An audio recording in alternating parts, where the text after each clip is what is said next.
Kamusta mga aport? Ano ng balita sa inyo? Happy New Year mga aport! So, today mga aport, panibagong laruan na naman ang ating i-unbox at ito ay dagdag sa ating Hero Shrine mga aport. So, yan na nga mga aport. Ito na nga ang ating laruan. Grandista Kurosaki Ichigo from Bleach. Matagal ko na rin gusto itong laruan na ito mga aport dahil sa mga napapanood kong review tungkol sa figure na to.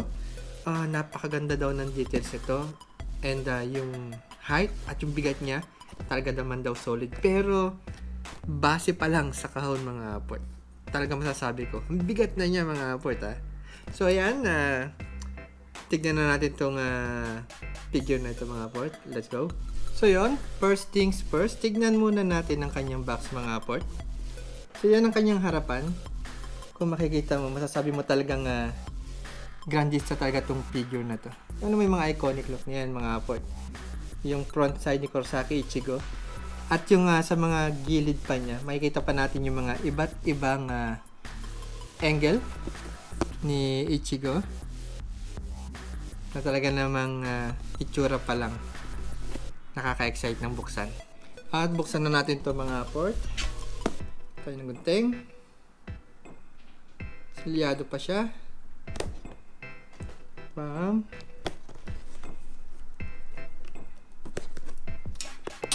So, yan.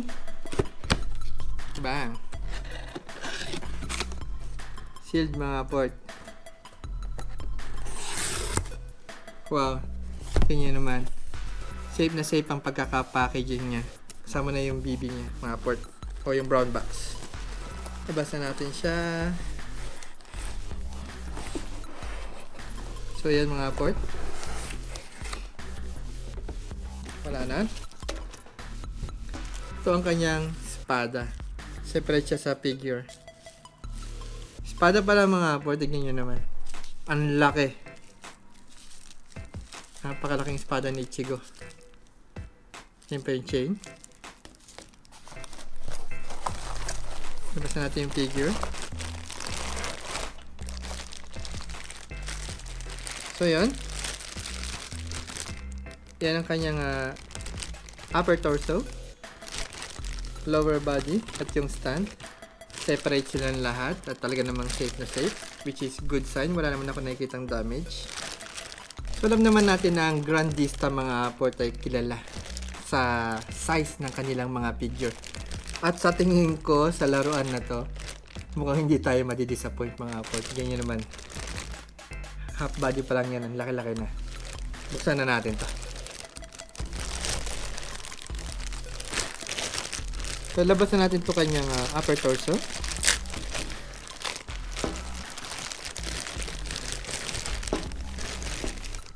Yan mga port. Napakaganda ng details. Yung shading sa kanyang buhok. Yung kanyang muka, mga braso, yung damit niya, panalo mga aport sa details itong Grandista na to. So lapag ko muna to dito at labasan natin yung kanyang kabat.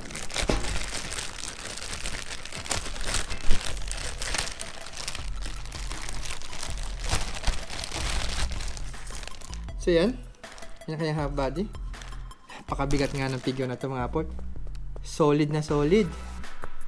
Hindi siya hollow. So yan. Yan ang kanyang half body. Lower part. Leg. Kaya muna natin dito. Labasan natin yung stand. Yan ang kanyang foot support. So yan mga port. Wala naman ako nakikitang any issue about sa paint niya. Wala. So, okay. Good. Simulan natin siyang assemblein. So, yun,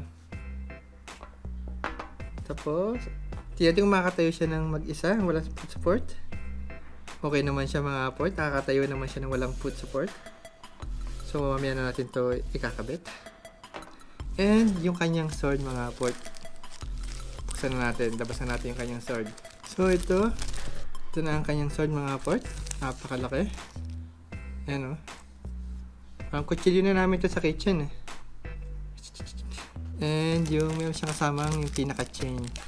So, yan yung kanyang chain. Yan natin. Kabit na natin siya. Lagyan natin siya dito. So, yung and yung chain. So, yan mga port. Yan ang ating figure. Ganda. Ang laki. Yan naman yung details. At ang bigat mga port. Napakagandang figure nito. So, yan. Honest review natin sa may figure na ito mga port. Isa siyang napakagandang figure. Napakabigat. Napaka-solid. And details. Tignan nyo naman yung mukha niyan. Ichigong-ichigo mga port. Tapos yung shading ng buhok niya, panalo. Talagang ichigong-ichigo mga port. Tapos yung espada niya, napakasimple lang. Napakalaki nga. Pero accurate na accurate mga port. And yung mga white part niya sa kanyang damit, pati na rin yung socks is standout din, which is napakagandang combination sa kanyang black na outfit. Pati yung belt niya na white. Tapos mga port, yun nga lang, talagang ang mga grandista ngayon is nagkukulang sila sa shading sa may detail sa may body parts, sa mga muscles especially, which is napakaganda sa unang mga grandista ng mga Nero, which is nawawala siya ngayon. Yun lang sana maibalik ng grandista yung mga shadings na ginagawa nila sa mga unang grandista figures nila, lalo sa mga DBZ. So yan, napakaganda mga port. At nakakatayo naman siya mag-isa. Pero kung may support, tignan natin. Mas lalo pa ito magiging stable mga port pagka may support na siya.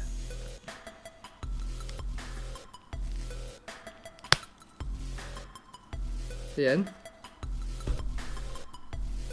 Napaka tibay na. Talagang hindi ka mangangamba pag nilagay mo na siya sa shell mo kung matataob siya o hindi.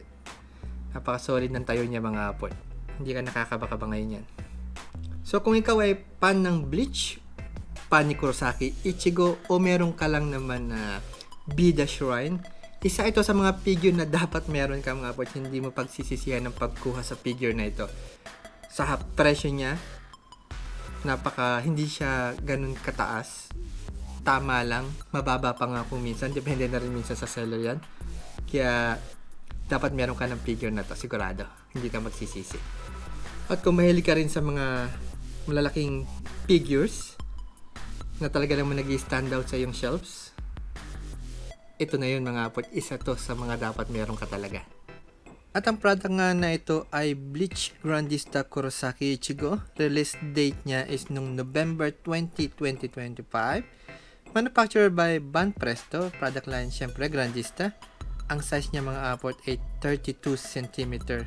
Ang materials na ginamit sa kanya, PVC. Nagmula siya sa series na Bleach.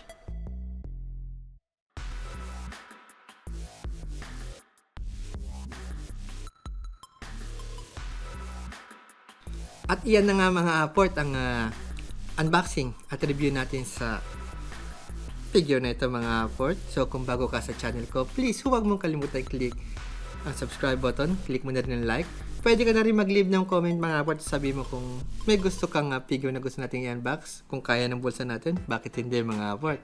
So follow mo na rin ako sa aking Facebook page mga port. At paano pa nga ba, I'll see you again sa susunod nating video.